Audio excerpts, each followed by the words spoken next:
الله الرحمن الرحيم. عن عبد الله بن عباس رضي الله تعالى عنه لعن رسول الله صلى الله عليه وسلم المتشبهين من الرجال بالنساء والمتشبهات من النساء بالرجال. حضرت عبداللہ ابن عباس رضی اللہ تعالی عنہما سے روایت ہے، فرماتے ہیں نبی اکرم صلی اللہ علیہ وسلم نے لعنت فرمائی ان مردوں کے اوپر جو عورتوں کے ساتھ مشابہت اختیار کرتے ہیں، اور لعنت فرمائی ان عورتوں کے اوپر جو مردوں کے ساتھ مشابہت اختیار کرتی ہے۔ حضرت عبداللہ ابن عباس رضی اللہ تعالی عنہ سے روایت ہے نبی علیہ السلام نے لعنت فرمائی ہے ان مردوں کے اوپر جو عورتوں کے ساتھ مشابہت اختیار کرتے ہیں، اور ان عورتوں کے اوپر جو مردوں کی طرح بننا چاہتے ہیں، ان کی مشابہت اختیار کرتے ہیں۔ اللہ رب العزت نے کسی کو مرد پیدا فرمایا اور کسی کو عورت، اور ہر ایک کے لیے ایک معیار اللہ پاک نے مقرر کر رکھا ہے۔ مرد کس طرح ہونا چاہیے، عورت کیسی ہونی چاہیے، یہ الگ اور جدائی اللہ رب العزت نے اس کی پیدائش کے اندر ہی کر دی۔ مرد کی داڑھی آئے گی، مرد داڑھی چھوڑے گا۔ آپ نے دیکھا ہے عورتوں کی داڑھی ہے، عورتوں کی داڑھی نہیں آتی، یکا دکا بال اگر نظر آتے تو آ جاتے ہیں، ورنہ نہیں ہوتے۔ اور اس یکے دکے بال کے صاف کرنے کا بھی ان کو حکم ہے کہ اپنے چہرے کے اوپر نہ چھوڑے، صاف ستھرا رکھے۔ اب اس سے آپ مردوں کا اندازہ لگائے کہ مردوں کو اللہ پاک نے کیا حکم دیا ہے کہ داڑھی کو نہ کاٹے۔ بہت سارے لوگ اب اس اشتباہ کے اندر پڑ گئے کہ یار داڑھی رکھنا تو سنت نہیں ہے، واجب نہیں ہے۔ نہیں، یہ سنت نہیں بلکہ یہ واجب ہے، اس لیے کہ اللہ رب العزت نے اس فطرت کے اوپر آپ کو پیدا فرمایا ہے۔ اب آپ مرد ہو تو آپ مرد کے طریقے سے رہے، آپ اپنے آپ کو عورت نہ بنائے۔ کتنے مرد ہیں جو عورتوں کی مشابہت اختیار کرنے کی کوشش کرتے ہیں کہ کبھی چوڑی لے کے اپنے ہاتھ کے اوپر ڈال دیتے ہیں، کبھی کان کے اندر سوراخ کر کے اس کے اندر بالیاں ڈال دیتے ہیں، کبھی ناک کے اندر سوراخ کر کے اس کے اندر نت ڈال دیتے ہیں، کبھی بال کو بڑا کر دیتے ہیں، حد سے زیادہ بڑا کر دیتے ہیں کہ جس سے لوگوں کو اندازہ ہوتا ہے کہ یار یہ مرد نہیں ہے، شاید یہ عورت ہے، اور لوگ اجتماع میں پڑ جاتے ہیں۔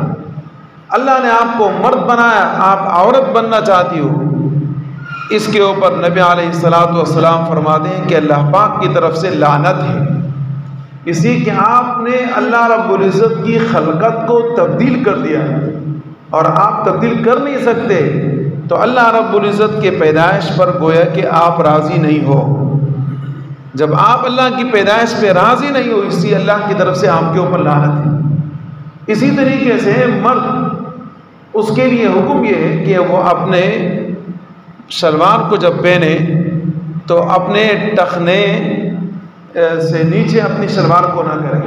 ٹخنوں سے نیچے نہ کرے بلکہ ٹخنوں سے اوپر کرے۔ حدیث مبارکہ میں کتنی ترغیبی دی گئی، یہاں تک کہ فرمایا گیا کہ متکبر کی علامت یہ ہے، کوئی آدمی اگر متکبر ہے تو متکبر کی علامت یہ ہے کہ اس کی شلوار ٹخنوں سے نیچے ہوگی، یہ متکبر کی علامت ہے۔ ایسے ہی حدیث مبارکہ کے اندر یہ آتا ہے کہ اس آدمی کے اوپر اللہ کی طرف سے لعنت برستی ہے کہ جس آدمی کا شلوار ٹخنوں سے نیچے ہوتا ہے۔ اب آپ کو اس دنیا نے یہ شیوا دے دیا کہ مرد پینٹ پہنے تو پینٹ یا شلوار ایسے ہونے چاہیے کہ جناب وہ ٹخنوں سے نیچے لٹک رہے ہو۔ اب اس مرد نے اپنے آپ کو کیا بنا دیا، عورت بنا دیا، جبکہ یہ حکم عورت کے لیے، مرد کے لیے نہیں۔ عورت کے لیے حکم ہے کہ وہ اپنی شلوار کو ٹخنوں سے نیچے رکھے، اسی کی عورت ایک سطر ہے، پردہ ہے، اور پردے میں اس چیز کو رکھا جاتا ہے جو قیمتی ہوتی ہے۔ تو عورت ایک قیمتی چیز ہے، اس کو چھپا کے رکھنا چاہیے۔ اب دنیا نے آپ کو یہ شیوہ دے دیا کہ جناب جو ہے عورتوں کی شلواروں کو آپ دیکھیں وہ ٹخنوں سے اوپر ہوتے پوری پنڈلی نظر آتی، تاکہ لوگ اس کی طرف دیکھیں اور گناہ کا رجحان پیدا ہو جائے، تاکہ گناہ لوگوں کے ذہنوں کے اندر گھومتا رہے اور پھرتا رہے کہ کوئی عورت جا رہی ہے تو اس کے ساتھ برقع نہیں ہے، آپ ناخن سے لے کے بالوں تک اس کو پورا دیکھتے ہیں، جبکہ اللہ رب العزت نے آپ کو منع فرمایا کہ مسلمانوں کے لیے حکم یہ کہ وہ اپنے آنکھوں کو پست رکھیں، عورتوں کے لیے حکم یہ کہ وہ بھی اپنے آنکھوں کو پست رکھیں، کسی کو دیکھیں نہیں۔ اب اسی طریقے سے ایک عورت جو ہے وہ اپنے آپ کو مرد بنانے کی کوشش کرتی ہے، اس کے لیے اللہ کی طرف سے حکم یہ کہ وہ پردہ کرے، پورا کا پورا پردہ کرے۔ اب ایک عورت کو آپ دیکھیں کہ جناب اس کا جو قمیص ہے یا اس کا جو دوپٹہ ہے، اس سے آپ اندازہ لگائیں کہ وہ کس طریقے سے قمیص پہنتی ہے، کیسے دوپٹہ۔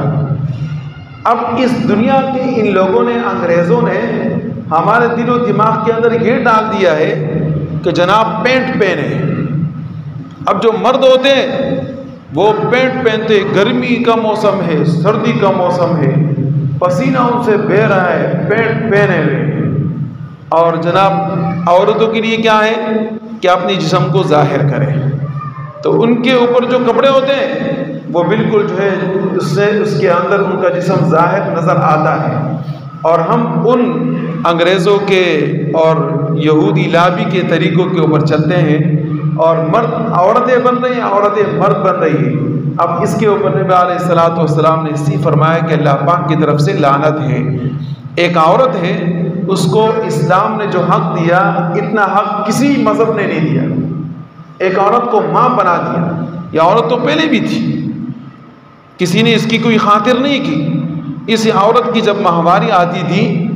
تو لوگ گھروں سے باہر نکال کے کوٹھی میں بند کر دیتے، کہتے ہیں یہ ایک جانور ہے،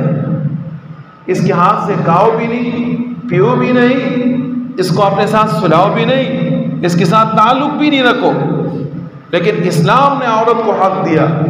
کہ نہیں، اگر کوئی عورت ہے اس کو ماہواری آ جائے، اس کے ہاتھ سے کھانا صحیح ہے، اس عورت کے ساتھ سونا صحیح ہے، لیکن جمع نہیں کرے، سونا صحیح ہے، وہ عورت آپ کی خدمت کر سکتی ہے، آپ اس کی خدمت کر سکتے ہیں۔ اسی اسلام نے آپ کو حق دیا کہ یہ آپ کی ماں ہے، آپ اس کو اف تک نہیں کہہ سکتے۔ اسی اسلام نے آپ کو اس عورت کے احترام کی ترغیب دی ہے، تعلیم دی ہے، اور جناب انگریز اور یہودی لابی اور جو غیر اغیار ہے وہ مسلمانوں کے دلوں میں کیا ڈالتے ہیں کہ جناب بے گناہ کرتے رہے، بے حیائی پھیلاتے رہے۔ تو خدا کے لیے بات لمبی ہو جائے گی، اپنے آپ کو دیکھے، اپنے بچوں کو دیکھے، اپنی عورتوں کو دیکھے، اور گناہوں کے کاموں سے اپنے آپ کو بھی بچائے، اپنے گھر والوں کو بھی بچائے، تاکہ غلط راستے کی طرف نہ جائے، اس لیے کہ اسی غلط راستے کی طرف جانے کی وجہ سے گھر برباد ہو جاتے ہیں، اور لڑکیاں بھاگ جاتی ہیں، لڑکے کسی اور لڑکیوں کے پیچھے لگ جاتے ہیں، ماں باپ کو چھوڑ دیتے ہیں، اور جناب پھر ماں باپ ویسے ہو جاتے ہیں جیسے بیرونی ممالک کے اندر بوڑھے حضرات رہتے ہیں کہ ان کا کوئی پوچھنے والا نہیں۔ آج کل تو ہمارے ہاں بھی نظام ہے، بوڑھوں کے لیے الگ جگہ بنایا ہوا ہے، وہاں رکھے ہوئے اور اپنے گھروں سے دور ہے۔ اللہ پاک ہم سب کی حفاظت فرمائے۔